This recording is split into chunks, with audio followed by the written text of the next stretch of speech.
We are going to see Module 5 Multimedia Networking, uh, that is VoIP.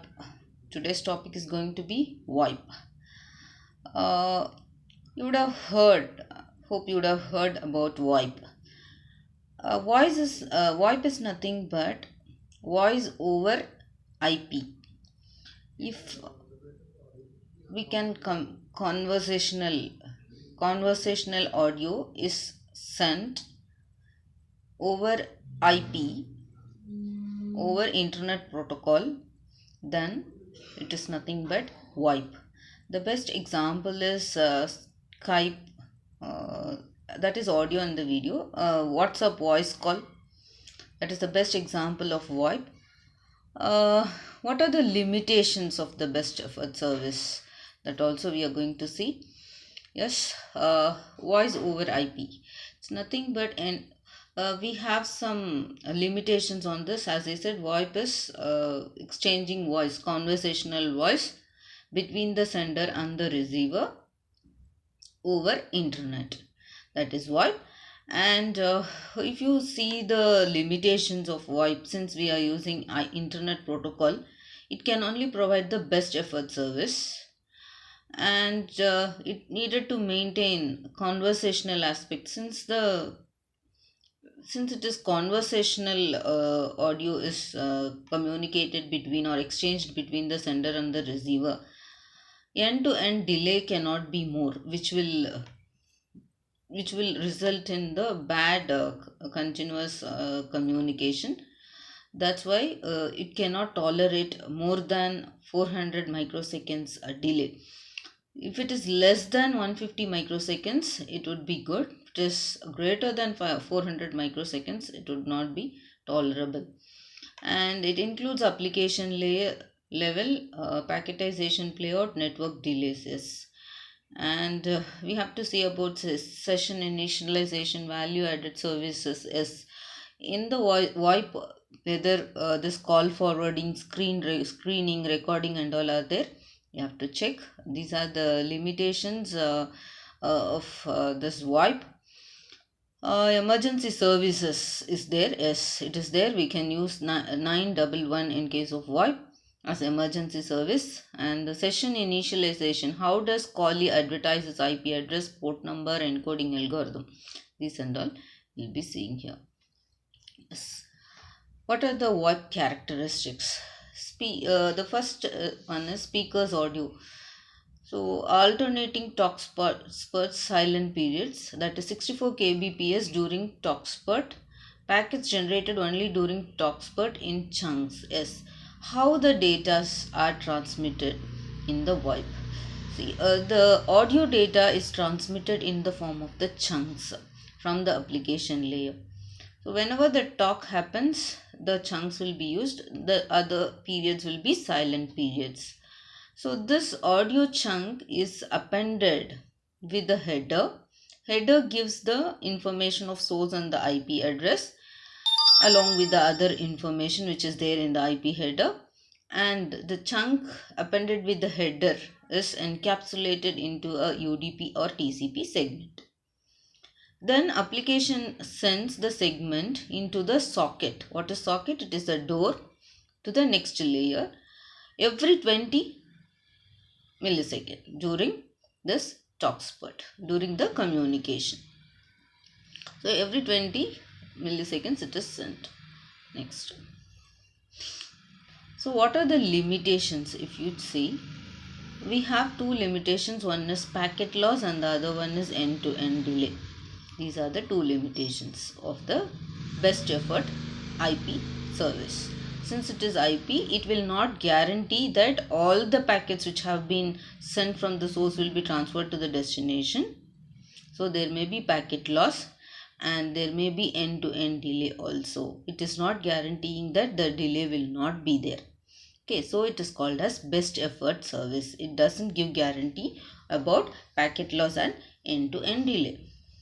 Yes, the first limitation, that is packet loss. What it says, the UDP is encapsulated in IP datagram. As I said in the previous slide, we can use either UDP or TCP. If you are going to use UDP, Then what happens? And you're going to use TCP. What are the disadvantages? As I said, UDP, it doesn't give security, no acknowledgement, nothing is there. And why this packet loss occurs, if you see, uh, usually if even if you take the text messages, when the packet loss occurs is if the packet passes through the number of routers during the packet flow from the source to the destination, it has to pass through number of routers and number of transmission mediums, that is links, in between the source and destination. So what happens, if the intermediate routers, we'll assume that there are 2-3 intermediate routers. If the intermediate routers buffer overflows, then what will happen? The packet will be lost. This is the reason for the packet lost. Then we have to come to the next thing, that is whether is it advisable to use TCP rather than UDP. Why this is, as we said in the UDP, if you are going to use UDP, because of so many intermediate routers, if the buffer gets filled, it will be overflowed and the packet will be lost. So it is always better to use TCP rather than the UDP.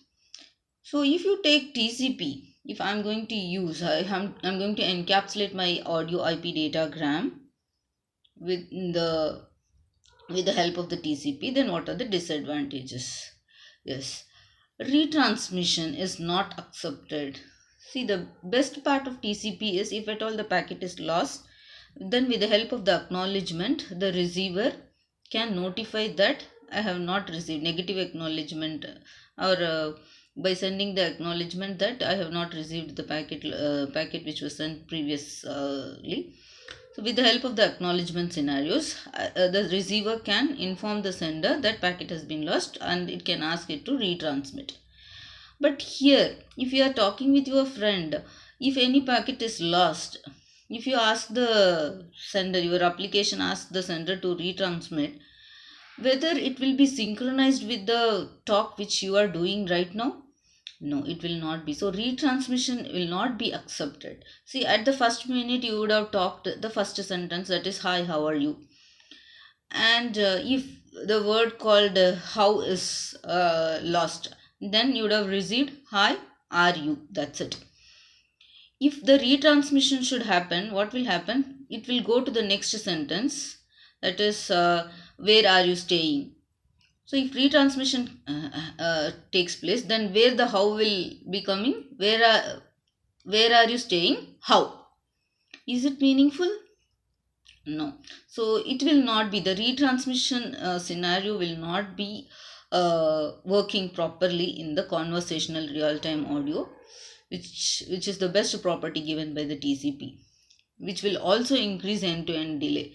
See, whichever packet is lost, if I go for the retransmission, then obviously delay will be very high. So many packets will be retransmitted, and again traffic will be high, which will increase the end-to-end delay. So retransmission cannot be accepted in conversational audio and the video. In the audio, yes. TCP congestion control, yes. We have one more special property of TCP, that is it helps us to control the congestion using so many congestion control mechanisms. See, we saw like how to increase the rate of the sending if at all any packet is missed. Everything that, those are all called TCP congestion control mechanisms. If the receiver is getting all the packets sent by the sender, then the rate of sending will be increased, doubled. If at all any packet is lost, then it will be reduced. These are called congestion control mechanism. So if the TCP wants to use congestion mechanism in this audio communication, what will happen? So if any packet is lost during transmission, then what will happen? The TCP sender's transmission rate will be reduced. So instead of sending 5 packets per minute, if any one is lost, what will happen? The sender will reduce the transmission rate to 2 packets. Then what will happen at the receiver? The buffer will be emptied very soon. If the sending rate of the sender or transmission rate of the sender is less, then the buffer will not be getting filled. And if the buffer is not getting filled, then the receiver cannot see the or cannot hear the audio continuously. So which will lead to the starvation of the buffer. So this congestion control mechanism property which was given by the TCP, which is given by the TCP, will not be useful for the audio transmission. So both the retransmission as well as the TCP congestion control properties cannot be used in this audio, in the conversational real-time audio. Next, packet tolerance can be 1 to 20%. If I am sending 5 words, in that if one word is missed, then I can tolerate. I can just understand what is the meaning. Okay, hi, how are. If these three words are there, I can understand that this is the word, this is the sentence, that is hi, how are you. But if 2-3 words are missing, is it possible to understand what is the meaning of the entire sentence? No. So packet loss can be 1 to 20%, but more than 20% I cannot, the receiver cannot tolerate. Excuse me. Yes. So how to reduce this packet loss? The solution is by using the method called forward error correction. Yes. Next, the next limitation of this this VoIP is end-to-end delay. What is end-to-end delay? The end-to-end delay is nothing but the combination of 3 things. One is transmission, processing and the queuing delays in the routers. We have already seen in the router architecture, like there are 3 things happening at the input port and the routing processor and the output port. In transmission is nothing but from the input port to the corresponding output port, the packet should be sent.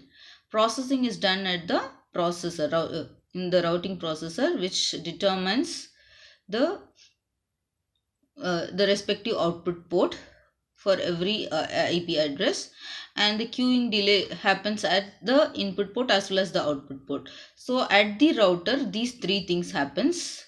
So the delay in the transmission, processing and the queuing delay happens at the routers.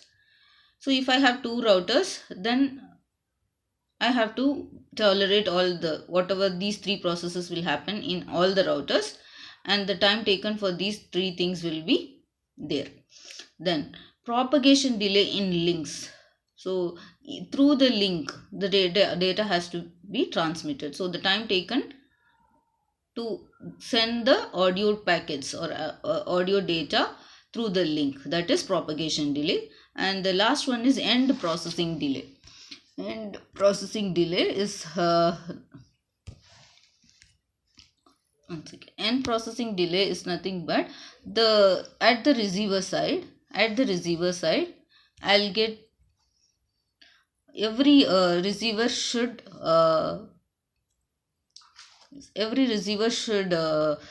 process the packet from the physical layer to the application layer. So that will take some time, which we call it as processing delay.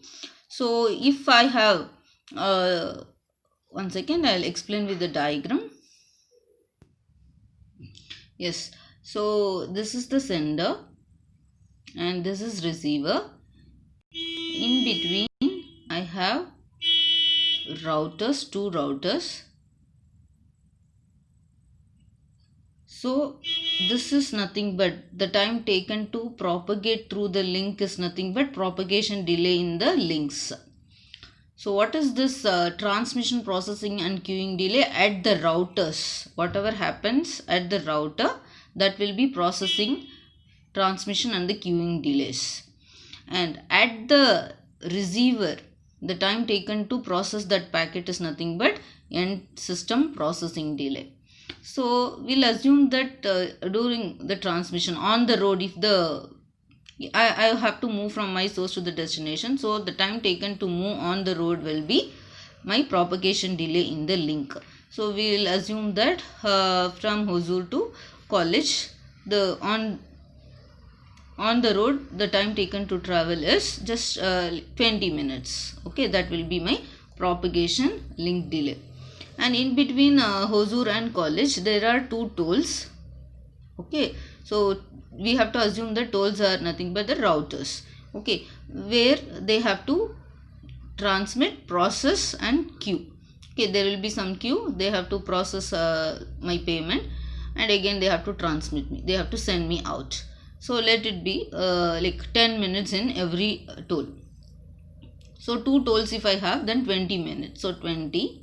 And when I reach the destination, that is when I reach my college, I have to show my ID card, make the entry in the register, I have to inform the security. That will take another 5 minutes. This is nothing but end-to-end processing delay.